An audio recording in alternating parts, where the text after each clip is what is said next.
হল এটা পৰিয়াল বাহিৰৰ ভকতক নিমন্ত্ৰণ কৰাৰ অছিলালৈ খৰাআতি ৰাজহুৱা নামঘৰ উন্নয়ন সমিতিয়ে এঘৰীয়া কৰে পৰিয়ালটো তেজপুৰৰ মাজগাঁও খৰাআতিত সংঘটিত হৈছে এই নিৰ্লজ্জ ঘটনা সামাজিক মাধ্যমৰ পোষ্টৰ ওপৰত ভিত্তি কৰি তেওঁলোকে যোৱাকালি মোলৈ 2 পৃষ্ঠাৰ এখন জাননী দিছে মোক যে 8 ফেব্ৰুৱাৰীৰ পৰা মই গাঁৱৰ ৰাজহুৱা কৰ্ম বা কাৰোবাৰ ব্যক্তিগত কৰ্ম বা এনেকুৱা বা ৰাজহুৱা চান্দা বৰঙণি আদি মই দিবও নোৱাৰো আৰু মানে আপোনাৰ বিৰত মই সকলো অনুষ্ঠানৰ পৰা মই বিৰত গতিকে ইয়াৰ অৰ্থটো মই বুজিছো মোক এঘৰীয়া কৰিছে গাঁৱৰে সৰ্বৰহী মহিলা নিৰদা ৰাজবংশীয়ে খৰাআতি ৰাজহুৱা নামঘৰত ভাগৱত পাঠ অনুষ্ঠিত কৰিবলৈ মাজগাঁও খৰাআতি গাঁৱৰ ৰাইজলৈ এখন লিখিত আবেদন দিছিল খৰাআতি ৰাজহুৱা নামঘৰত ভাগৱত পাঠ অনুষ্ঠিত কৰাৰ বাবে ডিসেম্বৰ মাহতে লিখিতভাৱে মহিলাগৰাকীয়ে জনাইছিল আবেদন কিন্তু বাহিৰৰ পৰা ভকত নিমন্ত্ৰণ কৰাৰ অছিলালৈ নামঘৰ উন্নয়ন সমিতিয়ে ধৰ্মপ্ৰাণ মহিলাগৰাকীক উলুটাই সকলো ৰাজহুৱা অনুষ্ঠানৰ পৰা বাৰণ কৰি এখন পত্ৰ প্ৰেৰণ কৰে উল্লেখ্য যে নিৰদা ৰাজবংশী এগৰাকী ধৰ্মপ্ৰাণ মহিলা তথা নামতি হোৱা হেতুকে প্ৰতি বছৰে নিজা উদ্যোগত বাহিৰৰ ভকত বৈষ্ণৱক আমন্ত্ৰণ জনাই অনুষ্ঠিত কৰি আহিছে ভাগৱত পাঠ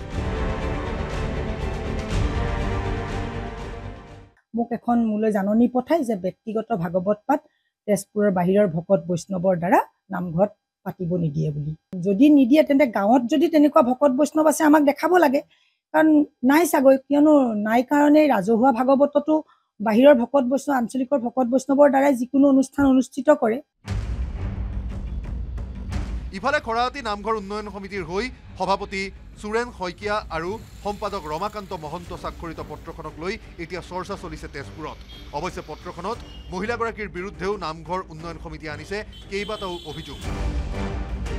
নিৰদা ৰাজবংশীয়ে নামঘৰ উন্নয়ন সমিতিয়ে প্ৰেৰণ কৰা পত্ৰৰ বিৰুদ্ধে ছ'চিয়েল মিডিয়াত সবিস্তাৰে বৰ্ণনা কৰিছিল যাৰ বাবে ৰুখত পৰে মহিলাগৰাকী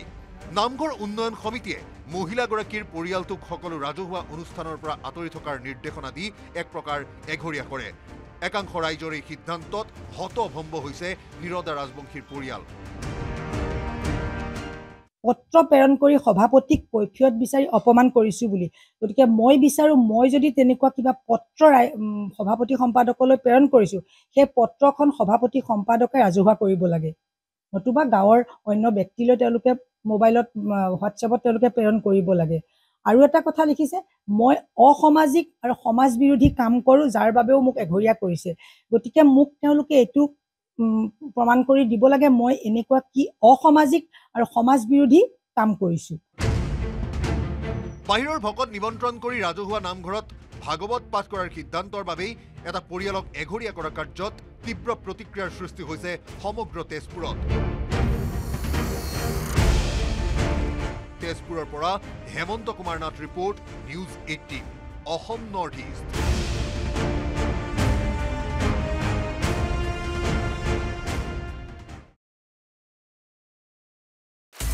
আপুনি বিচৰা বাতৰি পাব কেৱল নিউজ 18 এপত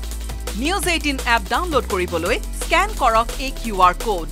গুগল প্লে ষ্টৰতো পাব এই নিউজ 18 এপ